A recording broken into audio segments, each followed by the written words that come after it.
Hi everyone, welcome back to the channel. In this video we'll discuss chapter number 2 population dynamics. बेटा इस chapter में हम लोग पढ़ेंगे वो कौन कौन से फैक्टर्स होते हैं जो पॉपुलेशन को किसी भी पर्टिकुलर प्लेस की पॉपुलेशन को अफेक्ट करते हैं, प्रभावित करते हैं। साथ ही साथ हम देखेंगे हमारे वर्ल्ड में कितनी कंट्रीज़ हैं जिनकी पॉपुलेशन जितनी होनी चाहिए उससे ज़्यादा है, मतलब ओवर पॉपुलेटेड है।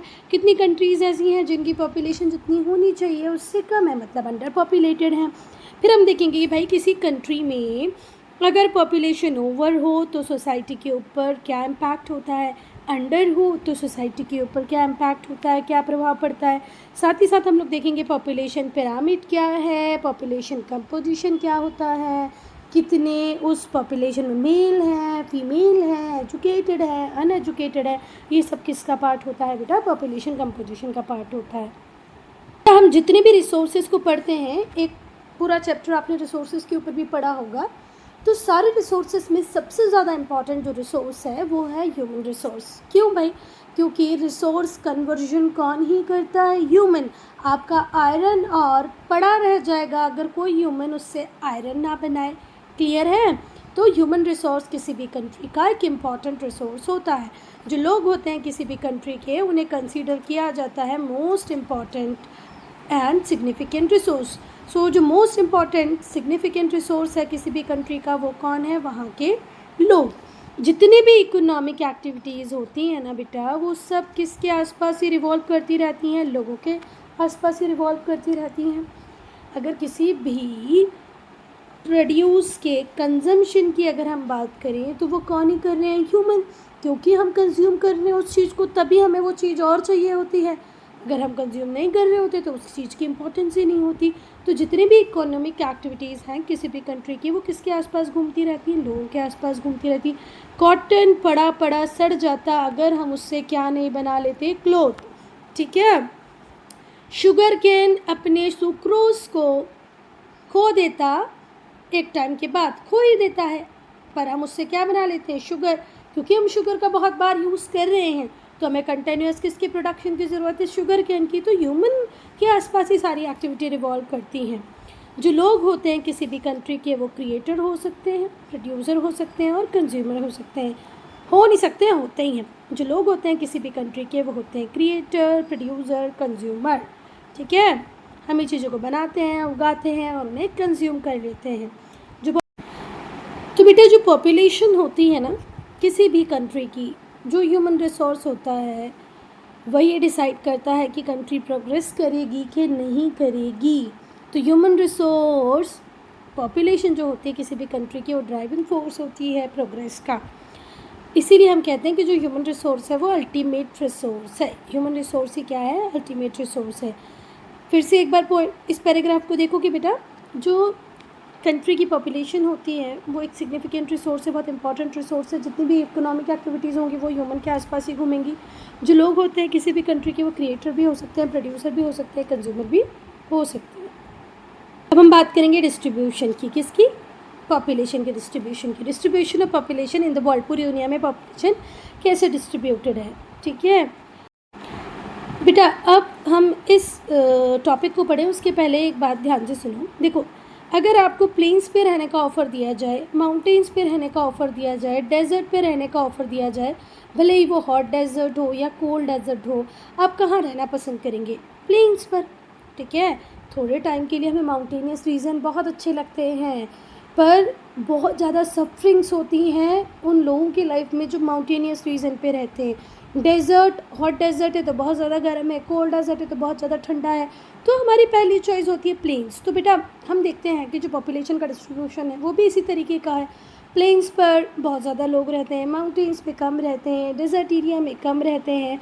तो ये जो हम स्प्रेड देखते हैं ना पॉपुलेशन का, कि भाई यहाँ बहुत ज़्यादा है, यहाँ कम है, यहाँ ज़्यादा है, यहाँ बहुत कम है, तो इसी को क्या कहते हैं बेटा, पैटर्न ऑफ पॉपुलेशन डिस्ट्रीब्यूशन। ध्यान से सुनो, द वे इन विच, वो तरीका जिसमें जो लोग होते हैं वो स्प्रेड होते हैं पूरे वर्ल्ड में, अर्थ के सरफेस के ऊपर, मतलब पूरे वर्ल्ड में अर्थ के सरफेस के ऊपर, इसी को हम क्या कहते हैं, पैटर्न ऑफ पॉपुलेशन डिस्ट्रीब्यूशन। जिस तरीके से लोग जगह जगह रहते हैं, कई जगह ज़्यादा रहते हैं, कई जगह कम रहते हैं, उसी को क्या कहते हैं, पैटर्न ऑफ पॉपुलेशन डिस्ट्रीब्यूशन। ठीक है। The way in which people are spread in the world across the earth surface is known as pattern of population distribution. अगर थोड़ा भी डाउट लग रहा है मैडम ने क्या बोल दिया, तो बस इतना ही समझ लो कि जहाँ जहाँ लोग रह रहे हैं, जितने ज़्यादा रह रहे हैं, जितने कम रह रहे हैं, उसी को क्या कहते हैं, पैटर्न ऑफ पॉपुलेशन डिस्ट्रीब्यूशन। आपको यहाँ से यहाँ तक लर्न कर लेना है, ठीक है, याद ही करके ख़त्म करो इसको। बेटा जो डिस्ट्रीब्यूशन होता है पॉपुलेशन का वो कुछ फैक्टर्स पे डिपेंड करता है। पहला फैक्टर है नेचुरल, दूसरा जोग्राफिकल, भाई जोग्राफी कैसी है वहाँ की, तीसरा इकोनॉमिक एनवायरनमेंट।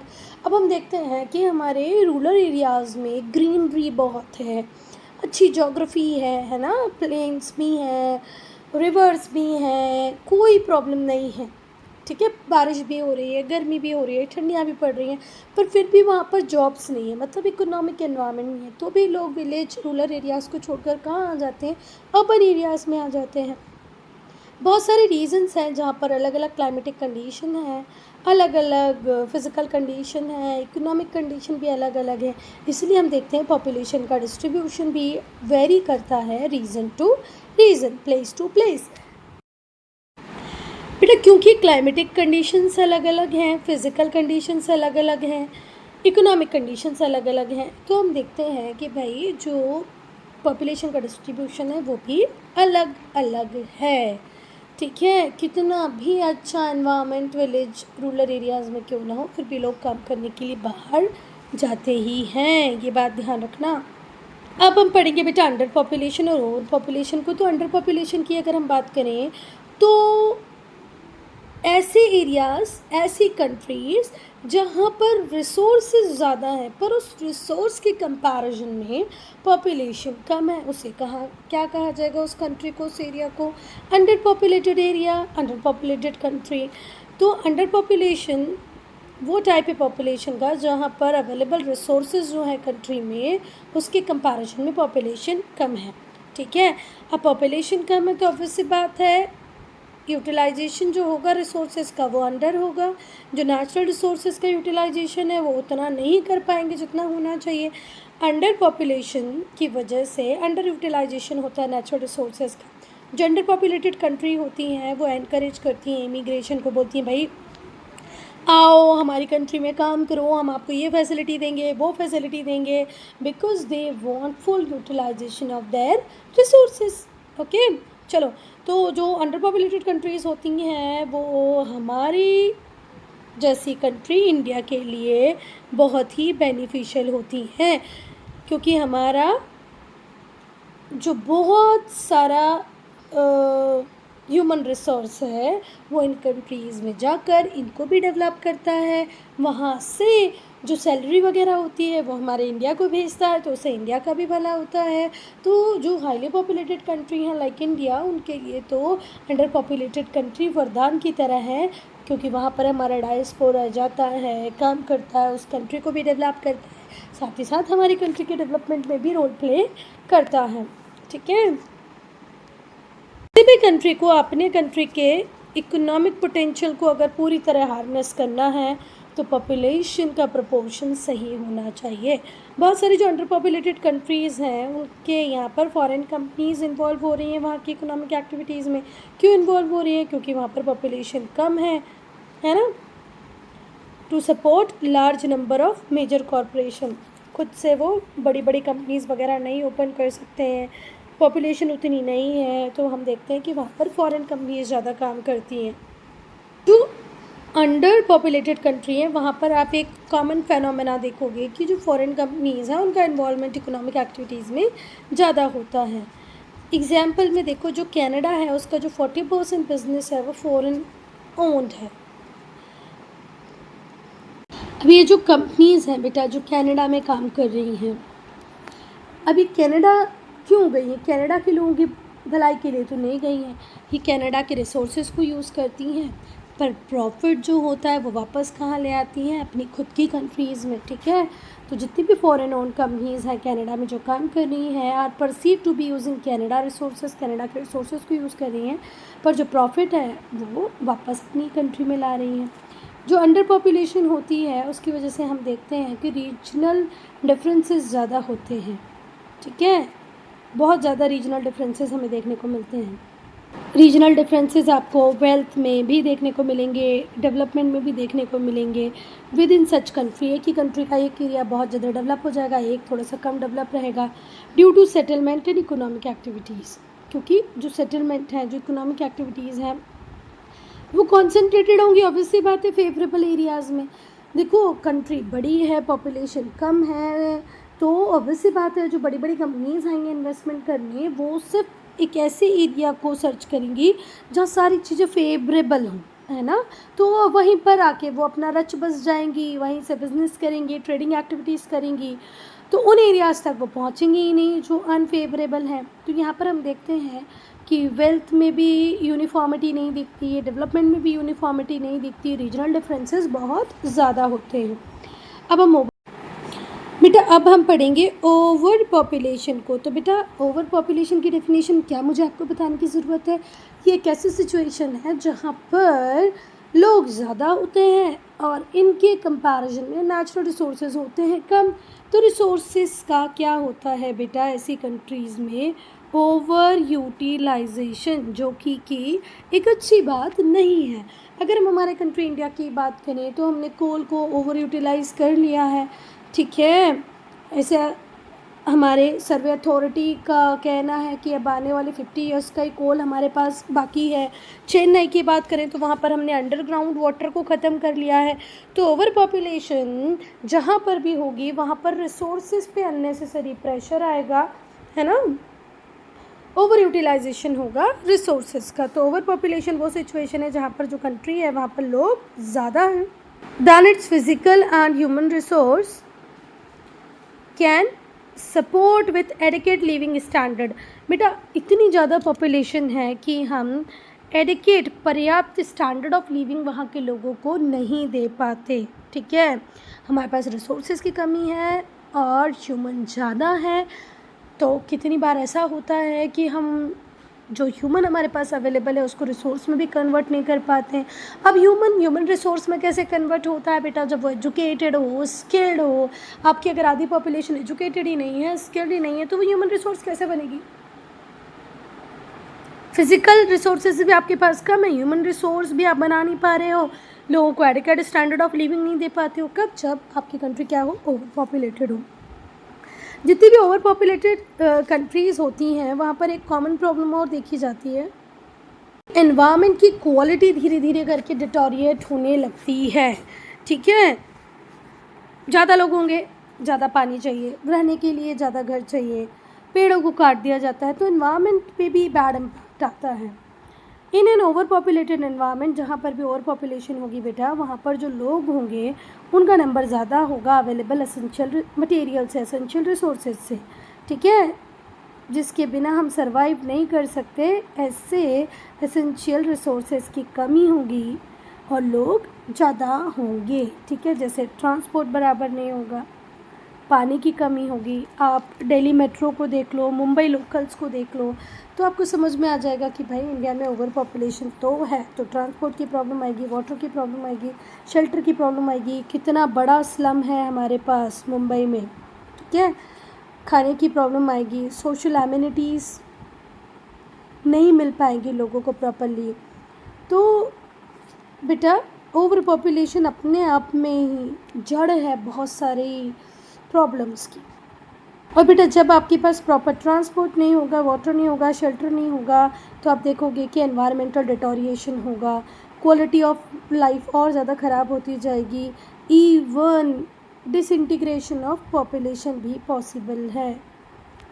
बेटा आप लोग वीडियो बनाने के लिए तो फोर्स करते हो मैम मेरा वीडियो, पर देखो पीडीएफ की क्वालिटी कितनी ख़राब है यहाँ पर, ठीक है। तो फ़ोटो क्लिक करते टाइम थोड़ा सा ध्यान रखो कि प्रॉपर फ़ोटोज़ हैं कि नहीं, पीडीएफ प्रॉपर बन रहा है कि नहीं। एंगल देखो इसमें फ़ोटो का कैसा है, किस तरीके से फ़ोटो ली गई है, प्रॉपर एंगल में फ़ोटो लिया करो बेटा। दूसरे शब्दों में हम कहें तो ओवर पॉपुलेशन वो सिचुएशन है जहाँ पर पॉपुलेशन अवेलेबल रिसोर्सेज से ज़्यादा है। कंट्री में जो अवेलेबल रिसोर्सेज हैं उससे ज़्यादा है हमारी पॉपुलेशन, तो इसी को कहेंगे ओवर पॉपुलेशन, ठीक है। अब होता क्या है, क्योंकि आपकी कंट्री ओवर पॉपुलेटेड है तो आप लोग देखोगे कि वहाँ कंपटीशन ज़्यादा होगा अवेलेबल रिसोर्सेज को लेने का। लोग, मैं चाहूँगी मुझे मिल जाए, आप चाहें आपको मिल जाए, और हम इसी बात पर लड़ते रहेंगे। And there will be general fall in standard of living of the people. और ऑब्वियस सी बात है कि स्टैंडर्ड ऑफ लिविंग में कहीं ना कहीं कमी आएगी। बेटा आप देखो, एक घर में 2 बच्चे होते हैं, पापा मतलब जो पेरेंट हैं वो सेम पोजीशन पे भी हों, एक ही जगह जॉब कर रहे हों, एक घर में 2 बच्चे हों और एक घर में 10 बच्चे हों, सेम पोजीशन सेम जॉब की बात है, तो बताओ स्टैंडर्ड ऑफ लिविंग 2 बच्चों वाले घर में ज़्यादा अच्छा होगा कि 10 बच्चे वाले घर में ज़्यादा होगा? ऑब्वियस सी बात है यहाँ पर ज़्यादा अच्छा होगा, क्योंकि यहाँ पर उसी सैलरी को 10 लोगों में डिवाइड किया जाएगा, यहाँ पर उसी सैलरी को 2 लोगों में डिवाइड किया जाएगा। क्लियर है? अब हम बात करेंगे डेंसिटी ऑफ पॉपुलेशन की। तो बेटा डेंसिटी ऑफ पॉपुलेशन कैसे कैलकुलेट की जाती है? पर किलोमीटर एरिया पे कितने लोग रह रहे हैं, ठीक है, पर किलोमीटर एरिया पे कितने लोग रह रहे हैं उससे कैलकुलेट की जाती है डेंसिटी। जैसे मैं बात करूं अरुणाचल प्रदेश की, किसकी बात करना है बेटा? अरुणाचल प्रदेश की। और बात करना है बिहार की। तो 1 किलोमीटर में अरुणाचल प्रदेश में हो सकता है 20 लोग रह रहे हों, पर बिहार में हो सकता है उसी 1 किलोमीटर में 400 लोग रह रहे हैं। तो पॉपुलेशन डेंसिटी ज़्यादा कहाँ पर है? बिहार में। ठीक, कोई बात? चलो, ये एग्जाम्पल था। हाँ, number of person living per unit of land, per unit of land पे कितने लोग रह रहे हैं, इसी को कहते हैं डेंसिटी ऑफ पॉपुलेशन। पर किलोमीटर एरिया पे कितना व्यक्ति रह रहा है, इससे डिसाइड होती है पॉपुलेशन की डेंसिटी। कुछ स्टेट्स ऐसे हैं इंडिया में जैसे मेघालय, मिजोरम, त्रिपुरा, नागालैंड, जहाँ पर किलोमीटर एरिया में बहुत कम लोग रह रहे हैं। वहीं पर बिहार, उड़ीसा, मध्य प्रदेश, यूपी, वेस्ट बंगाल, यहाँ पर उसी एरिया में बहुत ज़्यादा लोग रह रहे हैं। जो एस्टिमेटेड ग्लोबल पॉपुलेशन है 23 की, वो है 8.1 बिलियन पूरे वर्ल्ड की, है ना। 23 का अगर हम ग्लोबल एस्टिमेशन की बात करें तो पूरे वर्ल्ड की पॉपुलेशन है 8.1 बिलियन। जो पॉपुलेशन है पूरे वर्ल्ड की वो इवनली डिस्ट्रीब्यूटेड नहीं है। कुछ कंट्रीज़ ऐसी हैं जहाँ पर डेंसिटी पॉपुलेशन की बहुत ज़्यादा है, कुछ कंट्रीज़ ऐसी हैं जहाँ पर पॉपुलेशन डेंसिटी बहुत कम है। अगर मैं सहारा डेजर्ट की बात करूँ, कहाँ की बात करूँ बेटा? सहारा डेजर्ट की, तो वहाँ पॉपुलेशन कम होगी। अगर मैं अंटार्कटिका की बात करूँ तो वहाँ पर भी पॉपुलेशन कम होगी। सहारा डेजर्ट में कम है, अंटार्कटिका में कम है। ठीक है, कहाँ की बात की बेटा मैंने? अंटार्कटिका की। ठीक है,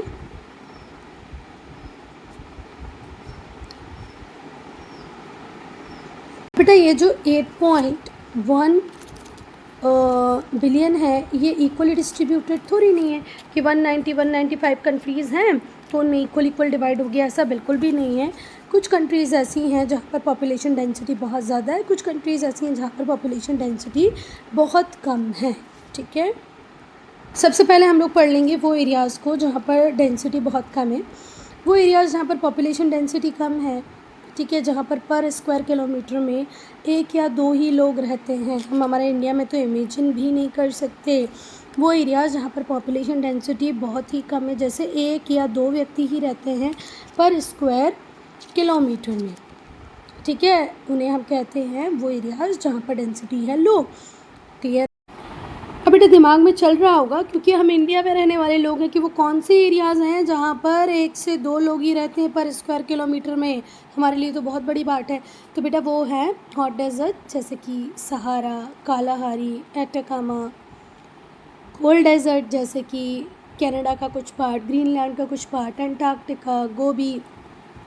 बेटा जो अमेज़न बेसिन है जो साउथ अमेरिका में है वहाँ पर भी, कॉन्गो बेसिन जो अफ्रीका में है वहाँ पर भी पॉपुलेशन बहुत कम है ना, पॉपुलेशन डेंसिटी बहुत लो है। अमेज़न बेसिन इतने डेंस फॉरेस्ट हैं बेटा, वहाँ पर रहना मुश्किल है। कॉन्गो बेसिन में रहना मुश्किल है। अंटार्कटिका, ग्रीनलैंड, कनाडा के कुछ पार्ट में रहना मुश्किल है। Hot desert Sahara, Kalahari, Atacama यहाँ पर रहना बहुत मुश्किल है, तो पॉपुलेशन डेंसिटी बहुत कम है। These are areas with high temperature, temperature बहुत ज़्यादा है, ह्यूमिडिटी बहुत ज़्यादा हाई होती है, डेंस फॉरेस्ट बहुत ज़्यादा है, मतलब अगर हम बात करें कॉन्गो बेसिन की या अमेज़न बेसिन की, तो ये वो एरियाज़ हैं जहाँ पर टेम्परेचर बहुत ज़्यादा है, ह्यूमिडिटी बहुत ज़्यादा है, फॉरेस्ट इतने डेंस है, इतना डेंस है कि ह्यूमन बीइंग का सर्वाइवल वहाँ पर थोड़ा सा मुश्किल होता है, इसलिए वहाँ पर पॉपुलेशन बहुत कम है। क्लियर है? अब हम बात करेंगे मॉडरेट डेंस कंट्रीज़ की। ठीक है, वो कंट्रीज़ की अब हम बात करेंगे बेटा जहाँ पर मॉडरेट डेंसिटी है। वो एरियाज़ जहाँ पर डेंसिटी 200 से कम है, पर स्क्वायर किलोमीटर में 200 लोगों से कम लोग रहते हैं। पर स्क्वायर किलोमीटर में जिस भी एरिया में 200 लोगों से कम लोग रहते हैं उन्हें कहते हैं एरिया ऑफ मॉडरेट डेंसिटी। ठीक है, south India, western part of China, Denmark, Norway, western part of USA, ये सब वो एरियाज़ हैं जहाँ पर पॉपुलेशन डेंसिटी कैसी है, मॉडरेट। खुशी हुई जानकर कि इंडिया भी इसका पार्ट है। South India, western part of China, Denmark, Norway, western part of USA, यहाँ पर मॉडरेट डेंसिटी है। मॉडरेट डेंसिटी किसको कहेंगे बेटा? जहाँ पर पॉपुलेशन पर किलोमीटर एरिया में 200 लोगों से कम हो। ठीक है, क्लियर है? चलो अब हम हाई डेंसिटी वाले एरियाज़ की बात करेंगे। तो बेटा जहाँ पर स्क्वायर किलोमीटर में 200 लोगों से ज़्यादा रह रहे हैं उन्हें कहते हैं area of high density. Clear है? 200 तक मॉडरेट, 1 से 2 लो डेंसिटी, हाई डेंसिटी 200 से ज़्यादा। क्लियर है? जो मेन एरियाज़ हैं जहाँ पर डेंसिटी बहुत ज़्यादा है वो है monsoon Asia, Europe, eastern part of USA. Monsoon Asia में कौन कौन सी कंट्रीज़ आती हैं? India, China, Bangladesh, Singapore, Japan, Korea. बेटा मानसून एशिया में किस किस को इंक्लूड करना है? चाइना को, इंडिया को।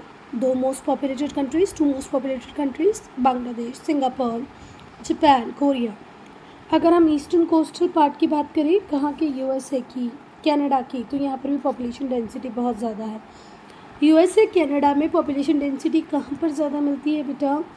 ईस्टर्न कोस्ट पे। अब जैसे ये रहा यार अमेरिका का मैप, 1 मिनट रुको, ये रहा अमेरिका का, नॉर्थ अमेरिका का मैप। ठीक है, तो अगर मैं बात करूँ किसकी, यूएसए की या कनाडा की, तो यहाँ पर ईस्टर्न कोस्ट की बात हो रही है। यहाँ पर पॉपुलेशन बहुत ज़्यादा रहती है। ठीक है, ये ईस्ट है, ये वेस्ट, ये नॉर्थ है और ये साउथ। बेटा अगर अब हम यूरोप की बात करें, ठीक है, जो मेन एरियाज़ हैं हाई पॉपुलेशन डेंसिटी के यूरोप में, वो इंग्लिश चैनल से स्टार्ट होते हैं वेस्ट में और कहाँ तक जाते हैं बेटा? Dnieper river. इसको नीपर रिवर भी कहा है कहीं कहीं पर, कहीं कहीं पे इसको डाइनिपर रिवर भी कहा है। ठीक है, तो नीपर से याद रखो आप, तो नीपर रिवर। ठीक है, डाइनिपर रिवर भी कहीं कहीं बोला गया है। तो starting from English channel to Dnieper river in the east, वहाँ तक आपको ऐसा एरिया मिलेगा जहाँ पॉपुलेशन डेंसिटी ज़्यादा होगी। ये जो बेल्ट है इसे पॉपुलेशन एक्सिस भी कहते हैं यूरोप का। पॉपुलेशन एक्सिस ऑफ यूरोप किस एरिया को कहते हैं? वो एरिया जो इंग्लिश चैनल से स्टार्ट होके नीपर रिवर तक है। जो मेन कंट्रीज़ हैं जो इस बेल्ट में आती हैं वो हैं Netherlands, Belgium, Germany, north France, चेक Republic, Slovakia, Poland, Ukraine, Moscow. Reason कहाँ का? रशिया का। और जो रिवर वैली कोस्टल प्लेन्स है कहाँ का? रशिया का। रशिया की जो कोस्टल प्लेन्स है वो भी बहुत ज़्यादा डेंसली पॉपुलेटेड है।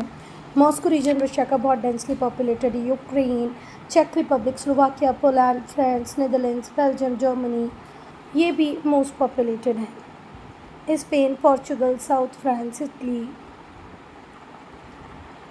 बेटा ये जो बेल्ट है ना यूरोप का, वहाँ पर पॉपुलेशन डेंसिटी बहुत ज़्यादा हाई है। दूसरी तरफ अगर हम बात करें गंगा ब्रह्मपुत्र डेल्टा जो इंडिया के हैं, हुआंगे रिवर, चांगजियांग रिवर जो चाइना की है, नाइल रिवर जो इजिप्ट की है, ये भी डेंसली पॉपुलेटेड एरियाज़ हैं। ठीक है, हमने यूरोप का पढ़ लिया, अमेरिका कनाडा का ईस्ट कोस्ट देख लिया। ठीक है, कनाडा का ईस्ट कोस्ट, यूएसए का ईस्ट कोस्ट देख लिया। इसके अलावा हमने यूरोप का देखा कि भैया नीपर रिवर पर ख़त्म होता है, इंग्लिश चैनल से स्टार्ट होता है जो एरिया है, वहाँ पर भी पॉपुलेशन डेंसिटी बहुत ज़्यादा हाई है। फिर हमारे इंडिया का बेटा, हमारे इंडिया में गंगा ब्रह्मपुत्र एरिया जो है वहाँ पर पॉपुलेशन डेंसिटी ज़्यादा है। चाइना में शांगजियांग रिवर, हुआंगे रिवर जहाँ पर है वहाँ पर पॉपुलेशन डेंसिटी बहुत ज़्यादा है। इजिप्ट की नाइल रिवर के आसपास पॉपुलेशन की डेंसिटी बहुत ज़्यादा है। अब हम बात करेंगे कि भाई ओवर पॉपुलेशन और अंडर पॉपुलेशन का सोसाइटी पे क्या इम्पैक्ट आता है। तो पहले हम लोग देखेंगे डिप्लीशन ऑफ नेचुरल रिसोर्सेज। बेटा अगर ओवर पॉपुलेशन होगी तो बहुत ज़्यादा परेशानी होती है रिसोर्सेज को लेकर। रिसोर्सेज बहुत जल्दी ख़त्म होने लगते हैं। ये जो वर्ड डिप्लीट है, डिप्लीट का मतलब ही होता है ख़त्म होना, ठीक है। अर्थ की बेटा अपनी कैपेसिटी है वो लिमिटेड अमाउंट में ही वाटर और फूड दे सकती है, ठीक है, जो कि हमारी करंट नीड के हिसाब से कम होता है। हम एनवायरनमेंट को डैमेज करते जा रहे हैं, ठीक है। क्यों, कैसे डैमेज करते जा रहे हैं? क्योंकि बेटा एनवायरनमेंट को चाहिए ट्रीज़, प्लांट्स, जिनको हम कट करके बिल्डिंग बनाते जा रहे हैं, है ना, पोल्यूशन बढ़ाते जा रहे हैं। तो जितना हमने एनवायरमेंटल डैमेज देखा है लास्ट 50 ईयर्स में, वो सिर्फ किसकी देन है? बढ़ती हुई पॉपुलेशन। जो हमारे प्लानट पे पॉपुलेशन बढ़ती जा रही है ना, आज पेड़ों को काट रहे हैं, cutting down forest, wild life को हंट कर रहे हैं, वो भी रेकलेस मैनर में, बिना सोचे। पोल्यूशन इतना कर रहे हैं कि बता नहीं सकते। ये सब होस्ट है किसकी? प्रॉब्लम्स की, ठीक है। हम ही हैं जो प्रॉब्लम्स को बढ़ाने का काम कर रहे हैं, पेड़ काट कर, एनिमल को हंट करके, पोल्यूशन करके, ठीक है। Those engaged in talking about overpopulation have noticed that acts of violence and aggression। देखो, बढ़ती हुई जनसंख्या में हम ये भी देखते हैं कि कुछ चीज़ें कॉमन होने लगती हैं, जैसे वायलेंस हो गई होगा, अग्रेशन हो गई होगा, ठीक है। वॉर जोन है वो तो इंक्रीज़ हो ही रहे हैं। क्यों इंक्रीज़ हो रहे हैं? क्योंकि हम कॉम्पीट कर रहे हैं किसके लिए? रिसोर्सेज के लिए। फिर से ध्यान से सुनो, नेचुरल रिसोर्सेज का डिप्लीशन एक मेजर प्रॉब्लम है ओवर पॉपुलेटेड कंट्रीज़ में। हमारी अर्थ की एक लिमिटेड कैपेसिटी है फूड और वाटर को प्रोड्यूस करने की, हम उससे ज़्यादा यूटिलाइज़ कर रहे हैं। इसलिए हमने देखा कि लास्ट 50 ईयर्स में पोल्यूशन भी हुआ है ना, बहुत ज़्यादा पोल्यूशन हुआ, जिससे एनवायरमेंटल डैमेज हो रहा है। हम पेड़ों को काट रहे हैं, एनिमल को हंट कर रहे हैं,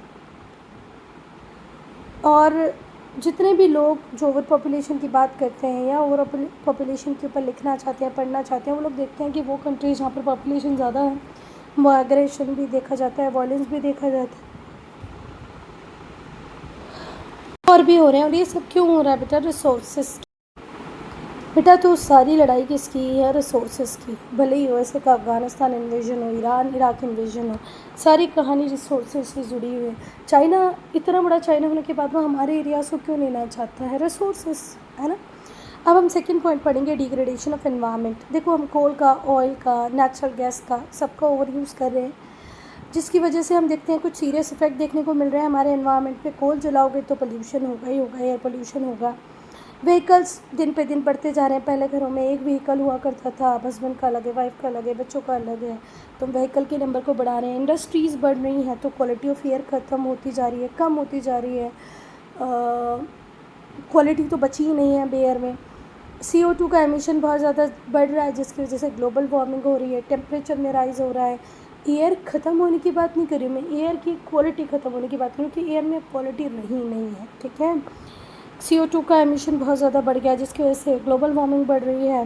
पोलर आइस कैप्स मेल्ट होने लग गए हैं। वो आइस कैप्स जो प्योर वाटर का रिजर्व है वो सारे मेल्ट होके ओशन में मिलते जा रहे हैं। क्लाइमेटिक पैटर्न चेंज हो रहा है। पहले हम लोग बोलते थे स्प्रिंग सीज़न, ऑटम सीज़न, अब आप इंडिया के वेदर को ही एनालाइज करके बताओ कि आपको स्प्रिंग सीज़न, ऑटम सीज़न दिखता है? नहीं।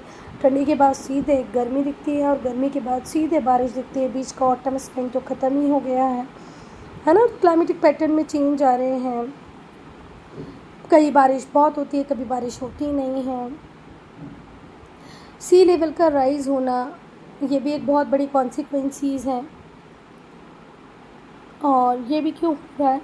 पोल्यूशन की वजह से। सी लेवल का राइज़ करना भी डायरेक्ट कॉन्सिक्वेंसीज़ है, अफेक्ट है किसका? एनवायरमेंटल पोल्यूशन का। अब हम देखेंगे राइजिंग अनएम्प्लॉयमेंट। बेटा आपकी कंट्री में अनएम्प्लॉयमेंट की प्रॉब्लम बहुत ज़्यादा होगी अगर आपकी कंट्री ओवर पॉपुलेटेड है तो। जितना काम है उससे ज़्यादा काम करने वाले हैं, ठीक है। जॉब्स कम है, जॉब्स लेने के लिए लोग बहुत ज़्यादा हैं, ठीक है। अब अनएम्प्लॉयमेंट होगा तो ऑब्वियस सी बात है क्राइम रेट बढ़ जाएगा, लोग एक दूसरे की चीज़ें चुराने लग जाएंगे, ठीक है। अपनी फैमिली को फीड करने के लिए क्या कर सकते हैं बताओ, फैमिली है, फैमिली को फीड करने के लिए कुछ ना कुछ तो करना ही पड़ेगा। अपनी फैमिली को बेसिक एमिनिटीज़ प्रोवाइड करने के लिए अब व्यक्ति किसी भी हद तक जाएगा, अगर उसको जॉब नहीं मिलेगी तो अनएम्प्लॉयमेंट भी एक बड़ी प्रॉब्लम है। जब कंट्री ओवर पॉपुलेटेड होती है तो अनएम्प्लॉयमेंट की प्रॉब्लम भी होती है, क्योंकि जॉब्स कम होती हैं लोगों के लिए। अनएम्प्लॉयमेंट में राइज होना क्राइम को जन्म देता है। लोग बहुत सारे आइटम्स को चुराने लग जाते हैं, स्टील करने लग जाते हैं अपनी फैमिली की नीड्स को पूरा करने के लिए, उनके बेसिक एमिनिटीज़ के लिए। एमिनिटीज़ बोले तो बेटा मूलभूत सुविधाएं। बेटा इम्पैक्ट, बेटा अब हम पढ़ेंगे इम्पैक्ट ऑफ अंडर पॉपुलेशन। भाई किसी कंट्री में अगर पॉपुलेशन कम है तो उसके भी नेगेटिव इम्पैक्ट्स होते हैं। लोअर स्टैंडर्ड ऑफ लिविंग, बेटा देखो स्टैंडर्ड ऑफ लिविंग को अच्छा करना है तो आपकी कंट्री में जो अवेलेबल रिसोर्सेज हैं आपको उनको यूज़फुल फॉर्म में कन्वर्ट करना पड़ेगा। आयरन और से कुछ नहीं होता जब तक उससे आयरन नहीं बन जाता है ना। बॉक्साइट किसी काम का नहीं जब तक आप उससे क्या नहीं बना लेते, एल्यूमिनियम। तो बेटा जब आपकी कंट्री में पॉपुलेशन पर्याप्त नहीं होगी, अंडर पॉपुलेटेड होगी आपकी कंट्री, तो स्टैंडर्ड ऑफ लिविंग हमेशा लोअर ही रहेगा, क्योंकि आपके पास एडिकेट लेबर फोर्स नहीं है। आपकी लेबर फोर्स कैसी है, इनएडिकेट। एडिकेट का मतलब होता है पर्याप्त, इनएडिकेट मतलब अपर्याप्त। सफिशिएंट लेबर फोर्स आपके पास नहीं है। वो लेबर फोर्स जो कन्वीनियंटली कन्वर्ट कर सकती थी इनपुट को आउटपुट में, आपके आउटपुट को बढ़ा सकती थी, गुड्स एंड सर्विसेज ज़्यादा प्रोड्यूस कर सकती थी, वो लेबर फोर्स आपके पास है ही नहीं, जो है वो बहुत कम है। तो फर्स्ट तो हम देखेंगे lack of adequate man power. आपकी कंट्री में जितनी हमें वर्क फोर्स चाहिए, लेबर फोर्स चाहिए, मैन पावर चाहिए, वो है ही नहीं आपकी कंट्री में। एडिकेट मैन पावर नहीं है, उसकी कमी है। अंडर पॉपुलेशन से हम देखते हैं शॉर्टेज होती है लेबर की। With that attendant effect on low investment, investment low होगा, पॉपुलेशन ही नहीं है, अंडर पॉपुलेशन है, इन्वेस्टमेंट कम होगा, इन्वेस्टमेंट कम होगा तो ऑब्वियस सी बात है आपकी इनकम भी कम होगी। रिसोर्सेज का अंडर यूटिलाइजेशन होगा, ठीक है। बहुत सारी कंट्रीज़ ऐसी हैं जहाँ पर अंडर पॉपुलेशन है, वहाँ पर रिसोर्सेज अंडर यूटिलाइज्ड रह जाती हैं, क्योंकि उतनी पॉपुलेशन ही नहीं है जो रिसोर्सेज को यूटिलाइज कर पाए। Then lack of people to defend the country. अब अपनी कंट्री 140 करोड़ की है, कितने ही लोग सेना में जा सकते हैं, आर्मी में, मिलिट्री में, एयरफोर्स में, कोई कमी नहीं है। पर जिस कंट्री में पॉपुलेशन ही कम है उसमें क्या इतनी लेबर फोर्स होगी कि वो अपनी कंट्री को, क्या इतनी आर्मी वहाँ से बनाई जा सकती है, नेवी बनाई जा सकती है जो अपनी कंट्री को क्या कर सके, सेफ रख सके। जैसे हम बेटा रशिया की बात करते हैं, कनाडा की बात करते हैं, तो इनके पास इनके एरिया के कंपैरिजन में पॉपुलेशन बहुत कम है। कनाडा में तो बहुत ही ज़्यादा कम है ना। चलो, पर रशिया को हम दूसरे एंड पे देखते हैं तो उन्होंने इतने वेपन्स बना लिए हैं, उन लोगों की जो स्पाई एजेंसीज हैं वो इतना बढ़िया काम करती हैं कि वो उस कम पॉपुलेशन पे भी बढ़िया लड़ रहे हैं, ठीक है। जब वॉर्स वगैरह होते हैं, जब इमरजेंसी होती है तो कंट्री को बहुत डिफ़िकल्टी आती है अगर वो अंडर पॉपुलेटेड है तो, कि भाई इनफ पॉपुलेशन ही नहीं है, उसके पास मैन पावर ही नहीं है कि वो किसको मोबिलाइज़ करे लड़ने के लिए, किसको भेजे। अब हम देखेंगे factor affecting the population of a place. किसी भी प्लेस की पॉपुलेशन को कौन कौन से फैक्टर अफेक्ट करते हैं बेटा। अब हम बात करेंगे पॉपुलेशन चेंज की। तो पॉपुलेशन चेंज का मतलब क्या होता है, change in the number of people, ठीक है। एक स्पेसिफिक टाइम में कितने लोगों का चेंज हो रहा है आपकी पॉपुलेशन में, कितनी आपकी पॉपुलेशन बढ़ रही है as compared to last year, इसी को क्या कहते हैं पॉपुलेशन चेंज। वर्ल्ड की जो पॉपुलेशन है बेटा वो स्टेबल तो नहीं रहती है, बढ़ती जा रही है, बढ़ती जा रही है, ठीक है। This is actually due to changes in the number of birth and death. ऐसा कोई ज़रूरी नहीं है कि लास्ट ईयर जितने लोगों की डेथ हुई इस साल भी उतने ही लोगों की डेथ हो, लास्ट ईयर जितने बच्चे जन्मे इस साल भी उतने ही बच्चे जन्मे, तो ये प्रपोर्शन कोई फिक्स नहीं है। इसलिए हम देखते हैं कि पॉपुलेशन में चेंज तो आता रहता है। और एक कॉमन फेनोमेना जो हम देख रहे हैं बेटा कि पॉपुलेशन की ग्रोथ रेट ज़रूर कम हुई है पर पॉपुलेशन तो बढ़ती ही जा रही है। अब थोड़ा सा कन्फ्यूजन हुआ ना कि ग्रोथ रेट कैसे बढ़ रही है, कैसे कम हो रही है, और पॉपुलेशन कैसे बढ़ रही है ना। तो बेटा हम इंडिया की बात करें या दूसरी जिस भी कंट्री की बात करें तो बेटा ग्रोथ रेट, मैं किसकी बात कर रही हूँ, ग्रोथ के रेट की, ये कंटिन्यूसली कम हो रहा है पर पॉपुलेशन बढ़ रही है। देखो पहले जो हमारे दादाजी वगैरह की फैमिली को देखो, हमारे पापा चाचा बुआ को देखो, तो पहले दादाजी के टाइम पे 7-8 बच्चे कॉमन थे। फिर जब हमारे पापा लोगों का टाइम था तो 4-5 बच्चे कॉमन थे। पर आज हम देखते हैं हर घर में या तो 1 बच्चा या 2 बच्चे, मुश्किल भी आपको 3 देखने को मिलेंगे, है ना। तो पॉपुलेशन का जो ग्रोथ रेट है वो कम हो रहा है, पर पॉपुलेशन तो बढ़ रही है। अगर नहीं समझ में आया तो छोड़ दो, कोई दिक्कत नहीं। एक्सट्रीमली लॉन्ग पीरियड रहा ह्यूमन हिस्ट्री का 1800 तक, जब वर्ल्ड की पॉपुलेशन बहुत स्लोली बढ़ रही थी, ठीक है। बहुत सारे बच्चे पैदा होते थे पर उनकी डेथ जल्दी हो जाती थी क्योंकि हेल्थ फैसिलिटीज़ नहीं थी। बेटा ह्यूमन हिस्ट्री में बहुत लंबे टाइम 1800 तक हमने देखा कि पॉपुलेशन बहुत स्लोली ग्रो कर रही थी। बेबी बर्थ तो होता था बट बेबी सर्वाइव नहीं कर पाते थे, बच्चे बड़े नहीं हो पाते थे, जल्दी उनकी डेथ हो जाती थी क्योंकि उनके पास प्रॉपर हेल्थ फैसिलिटीज़ नहीं हुआ करती थी। पर आज हमारे पास सफिशिएंट फूड है, बेसिक एमिनिटीज़ है, तो हम देखते हैं कि अब जो बच्चा पैदा होता है, 1 या 2 बच्चे पैदा हुए, सर्वाइव करते हैं ना, मरते नहीं हैं। बेटा आज भी जब आप इंटीरियर विलेज एरियाज़ में जाओगे ना, तो वहाँ पर आप देखोगे कि सफिशिएंट फूड लोगों के पास अवेलेबल नहीं है, हेल्थ फैसिलिटीज़ अवेलेबल नहीं हैं। तो बेटा इस पैराग्राफ में तो 1800 की बात करें, मतलब 200-250 साल पहले की बात कर रहे हैं, तब क्या था, लोगों के पास, हर व्यक्ति के पास सफिशिएंट फूड और बेसिक एमिनिटीज़ अवेलेबल नहीं थी, नॉट अवेलेबल, है ना, अवेलेबल ही नहीं थी। इसकी वजह से हम देख रहे थे जो टोटल इंक्रीज़ हो रहा था पॉपुलेशन में वो बहुत कम था। बेटा 1820 आते आते हमारी जो पॉपुलेशन है वो 1 बिलियन तक पहुंच गई थी। 1 बिलियन 1820 में हम हो गए थे। पर आने वाले 150 सालों में ही, 150 ईयर्स लेटर, सिर्फ आने वाले 150 सालों में ही, मतलब 1970 में जो हमारी पॉपुलेशन थी वो कहाँ पहुँच गई, 1 बिलियन से 3 बिलियन तक, ठीक है। 1820 तक हमारी पॉपुलेशन कितनी थी, 1 बिलियन। फिर 150 साल बाद ही 1970 में हमारी पॉपुलेशन 3 बिलियन पे पहुंच गई।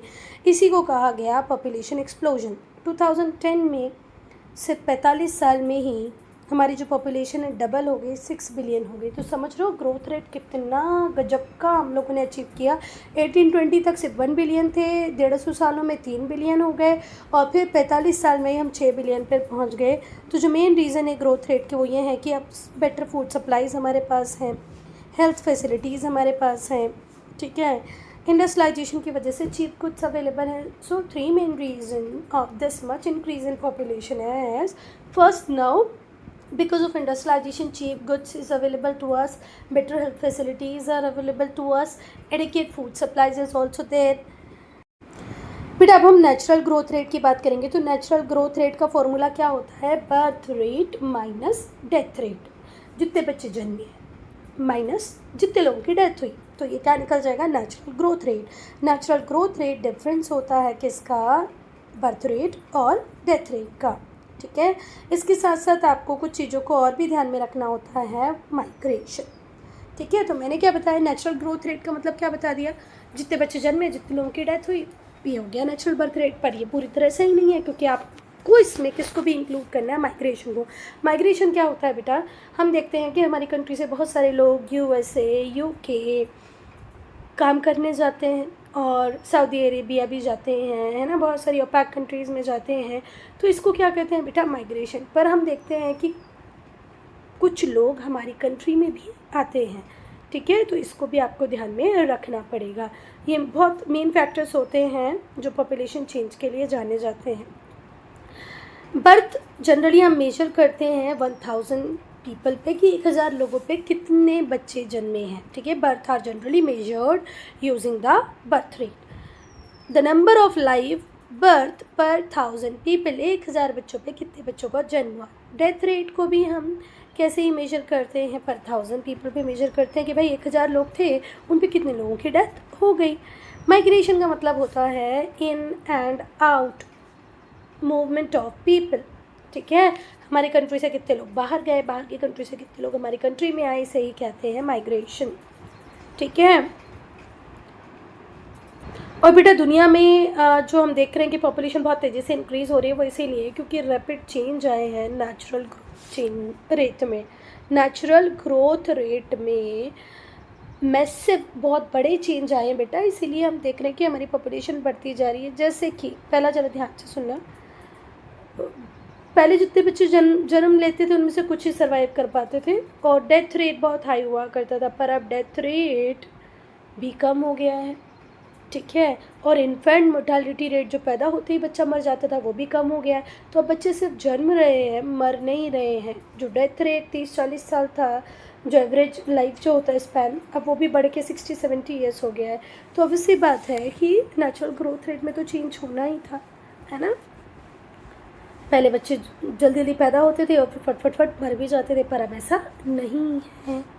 चल, अच्छा, और दूसरी बात सुनना, कोरोना तो बहुत बड़ी बात है। पहले तो cholera, jaundice, smallpox, chickenpox, इससे पूरा गांव का गांव निपट जाता था। पर अब एक डेथ भी नहीं होती कोलेरा से, ज्वाइंटिस से, चिकन पॉक्स से, स्मॉल पॉक्स से। क्लियर है। तो बेटा हम वीडियो को ख़त्म कर रहे हैं यहाँ पर। माइग्रेशन और पॉपुलेशन चेंज को हम पढ़ेंगे पार्ट 2 से, ठीक है।